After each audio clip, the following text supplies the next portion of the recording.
नमस्कार दोस्तों, मैं रविंद्र रावत आप सभी का स्वागत करता हूं आप ही के चैनल में। दोस्तों, शरीर में अकड़न या जकड़न, शरीर में ऐसी आलस की स्थिति हो या आप अपने किसी भी काम पर लगते हैं तो नींद आती है और जैसे ही आप सोने जाते हैं तो नींद उड़ जाती है, आपके अंदर चिड़चिड़ापन आता है और आप अपने अंदर पॉजिटिविटी नहीं ला पाते हैं, तो ये सारे लक्षण आपके शरीर के असंतुलन से है। यानी आपके शरीर का वाय बढ़ गया है। ऐसे में कौन से ग्रह जिम्मेदार हैं जो आपको ऐसी स्थिति पैदा करते हैं और आपका शरीर उन चीजों को समझ नहीं पा रहा और उसके कारण आपके परफॉर्मेंस पर दिक्कत आती है, आपके जीवन की जो मेहनत है वो आपको रिजल्ट के रूप में नहीं मिल पाते हैं। ये सारी चर्चा आज मैं इस वीडियो में करूंगा, लेकिन वो सारी चर्चा शुरू करूं उससे पहले हमेशा की तरह आपसे निवेदन है, अगर आप चैनल पे नए हैं तो चैनल को सब्सक्राइब कर लें, बेल बटन को दबा दें और ऑल वाला ऑप्शन जरूर चुन लें ताकि हमारे द्वारा जो भी वीडियोस बनती हैं उसकी नोटिफिकेशन आपको टाइमली मिलती रहे। दोस्तों, अगर आपके शरीर में जकड़न आ जाए, आपका शरीर कहीं से भी दर्द होना शुरू हो जाए या आपका शरीर बहुत ज्यादा थका हुआ महसूस करता है, आपके अंदर एनर्जी नहीं रहती है, तो उसके कारण आपके अंदर एक फ्रस्ट्रेशन आती है। आपका मन तो कर रहा है किसी काम को करने के लिए,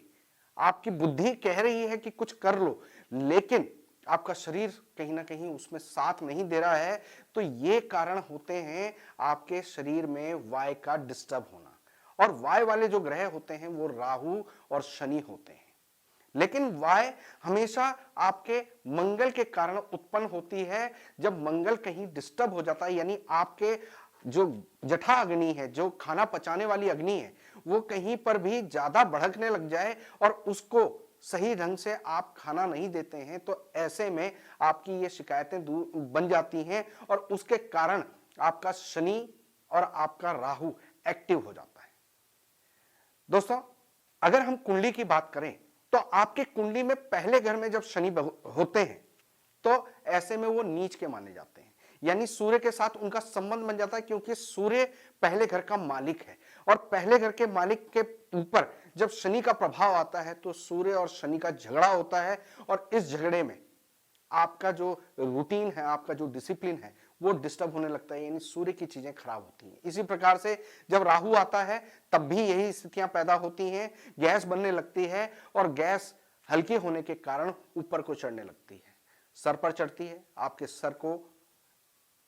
कहीं ना कहीं प्रभावित करती है और आप अपने इन चीजों का प्रभाव आपके परफॉर्मेंस में देखते हैं। आपका कंसंट्रेशन भंग होने लगता है, आपके अंदर टैलेंट होते हुए भी आप उस टैलेंट का यूज नहीं कर पाते क्योंकि आपका शरीर आपका साथ नहीं दे रहा। ऐसे में आपको उपाय करने की जरूरत पड़ती है। दोस्तों, जो इसकी जड़ है वो है पेट,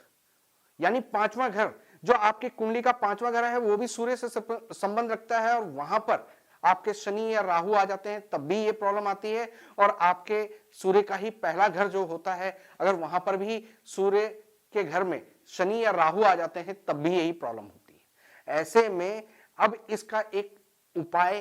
क्या कर सकते हैं हम, जो कि इन चीजों को कंट्रोल करे। पहले आपको लक्षण समझने की जरूरत है कि ये जब एक्टिव हो जाते हैं तो आपके शरीर में थकावट आती है, आपकी नेगेटिविटी बढ़ जाती है, आपके दांतों में पीलापन आना शुरू हो जाता है, दांत टूटने लगते हैं, कमजोर पड़ने लगते हैं, आगे के दांतों में बहुत ज्यादा नुकसान होना शुरू हो जाता है या झड़ जाते हैं। इस तरह की स्थितियां पैदा होती हैं। आपके बाल झड़ने लगते हैं, आपके आंखों में हमेशा भारीपन रहता है, आपको नींद आने लगती है। ये सारी चीजें जब आपको दिखती हूं तो ये समझ लीजिए कि कहीं ना कहीं आपका सूर्य प्रभावित हो रहा है शनि या राहु के कारण। इसी प्रकार अगर आप जब परफॉर्मेंस देते हैं और आपके परफॉर्मेंस में पूरी तरह से कंटिन्यूटी नहीं बन पाती, यानी बार बार आप काम बदलते रहते हैं या आपका मूड बार बार चेंज होता रहता है, तो ये भी इसी चीज के सिम्टम्स हैं। शनि और राहु जब फर्स्ट हाउस में या फिफ्थ हाउस में आते हैं तो ऐसे में आपको इन्हीं आदतों के कारण आपके काम लास्ट मोमेंट पर रुकने शुरू हो जाते हैं, आपके डाइजेशन खराब होना शुरू हो जाता है, आपका जो रूटीन है वो डिस्टर्ब होना शुरू हो जाता है और इसके कारण आपके अंदर चिड़चिड़ापन और आप दूसरों से, अपने परिवार वालों से, अपने दोस्तों से, हर किसी से भिड़ने के लिए तैयार रहते हैं, लड़ने के लिए तैयार रहते हैं। ये जब सिम्टम्स आपको आते हैं तो ये समझ लीजिए कि कहीं ना कहीं आपको अब उपाय की जरूरत है। और इसमें मंगल को ठीक करना जरूरी है। मंगल हमारी जठराग्नि है, हमारे पेट के अंदर बनने वाला एसिड है जो खाने को जलाता है, पचाता है और हमारे शरीर को ऊर्जा देता है। लेकिन जब वो गलत ढंग से डिस्टर्ब हो जाए तो उसको ठीक करने के लिए एक सटीक उपाय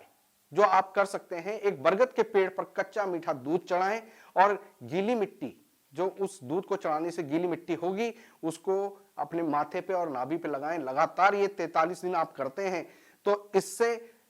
यकीन मानिए आपका शनि और राहु कंट्रोल होता है और आपकी सेहत पर प्रभाव पड़ता है और आपकी परफॉर्मेंस पर उसका असर दिखना शुरू होता है।